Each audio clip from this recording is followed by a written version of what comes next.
Hi guys, तो कल आप सभी के सीयूईटी का रिजल्ट आ गया था और बहुत ही खराब रिजल्ट निकला है। हम लोगों को लग रहा था कि यार बच्चों को इतनी परेशानी हुई थी, इतने ग्लिचेस हुए हैं, ये हुआ है, वो हुआ है, तो ग्रेस मार्क्स दे देंगे, ठीक है। थोड़े बच्चों के मार्क्स बढ़ जाएंगे क्योंकि उन्होंने आंसर की में तो नहीं किया, दोबारा से उन्होंने फाइनल आंसर की निकाली थी, उसमें भी कुछ चेंजेस नहीं थे। तो हम सब सोच रहे थे कि यार इस बार तो थोड़ा सा हमें देखने को मिलेगा, बट बच्चों को जमीन पे लाके पटक दिया एनडीए ने।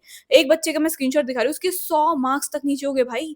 पहले उसके ठीक मार्क्स बन रहे थे, अब 100 मार्क्स नीचे हो गए। सोचो 100 मार्क्स की कितनी ज्यादा वैल्यू होती है। उसको टॉप के 5, 10, 15 पता नहीं कितने कॉलेजेस उसके चले गए हाथ से सीधा सीधा। और ऐसा नहीं हो गया ऐसे बच्चों के मार्क्स नीचे ही हुए हैं।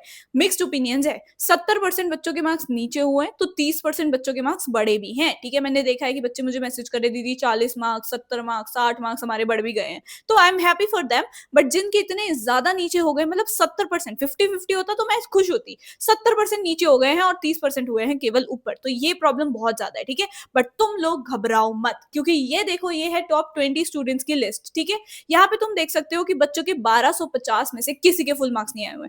लास्ट ईयर तक तुम देखोगे भाई, बच्चों के 800 में से 800, इतने सारे स्टूडेंट्स के, मतलब 800 में से 800 आया करते थे। इस बार किसी के 1250 में से 1250 नहीं आए हैं। और अगर मैं 1000 में से मानूं तो भाई 1000 में से 1000 केवल एक बच्चे का आया है, केवल एक बच्चे का। मतलब सोचो, लाखों बच्चों ने अप्लाई किया था और केवल एक ऐसा बच्चा है जिसके 1000 में से 1000 आ पाए। और अगर मैं पर सब्जेक्ट वाइज बताऊं तो भाई 2680 ऐसे बच्चे हैं जिनके किसी एक सब्जेक्ट में फुल मार्क्स आए। यानी किसी एक सब्जेक्ट में उनके 250 में से 250 आए, बाकी सब्जेक्ट्स में उनके कम मार्क्स आए, बस किसी एक सब्जेक्ट में उनके आ गए। ऐसे केवल और केवल 2680 बच्चे हैं।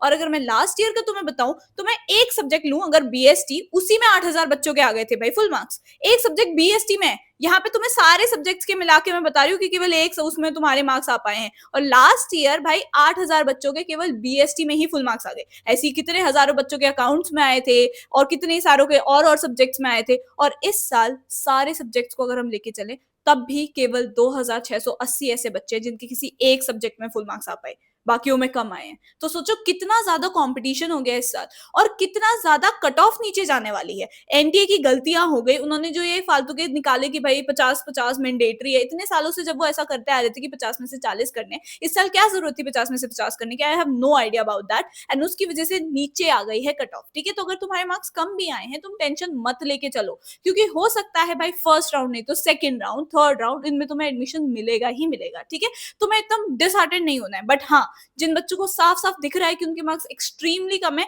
भाई साफ बता रही हूँ, बैकअप ऑप्शन रख लो। ठीक है, बाद में पछताओगे तुम। डीयू के भरोसे मत बैठो। हमेशा मैंने बोला है कि और भी यूनिवर्सिटीज को टारगेट करो, दूसरे बैकअप ऑप्शन दे लो। और एक चीज बता दूं, जिन बच्चों को डर लग रहा है कि यार अगर हम डीयू के अलावा दूसरे कॉलेजेस में भी, दूसरे यूनिवर्सिटीज में भी फीस पे कर देंगे तो हमारी फीस वापस नहीं आएगी, तो गाइज वो रिफंड हो जाती है। और इतने दिनों से दिल्ली यूनिवर्सिटी अलग परेशान था एनटीए से कि भाई तू रिजल्ट तो निकाल, हमें फेज 2 शुरू करना है, हमारी क्लासेस लेट हो जाएंगी, ये है वो है करके। और परसों यानी कि 3 जुलाई को निकाल दिया था एक प्रॉपर नोटिस दिल्ली यूनिवर्सिटी ने, जिसने लिखा हुआ था कि भाई वो अपनी क्लासेस 1 अगस्त से शुरू करना चाहते हैं। यानी कि सिर्फ जुलाई जुलाई में ही आपको कॉलेज भी मिल जाएंगे, आपको प्रेफरेंस लिस्ट भी भरनी है, आपको डॉक्यूमेंट्स भी वेरीफाई कराने।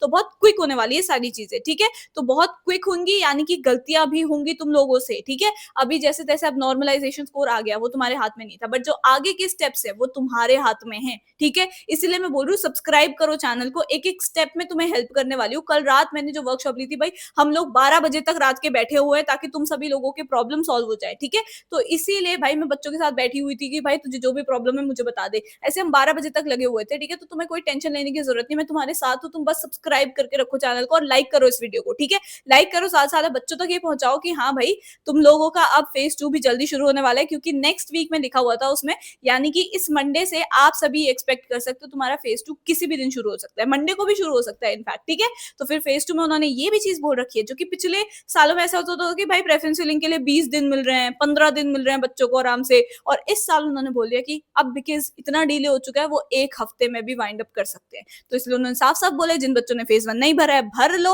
और जिन बच्चों ने यहाँ पे प्रेफरेंसेस बनाना शुरू नहीं करा है कर लो, क्योंकि 1 हफ्ते का ही टाइम मिलेगा। ऐसा नहीं कि भाई तुम्हें 20-20 दिन मिल रहे कि तुम आराम से करो। ठीक है, इसलिए जल्दी जल्दी होगा सारी चीजें, गलती होंगी, गलतियां ना हो, इसीलिए सब्सक्राइब करके रखो, इस वीडियो को लाइक करो, कमेंट में लिख दो कुछ बढ़िया बढ़िया। ठीक है, comment on something cute cute, follow me on Instagram as well, and I will see you in the next video. Bye.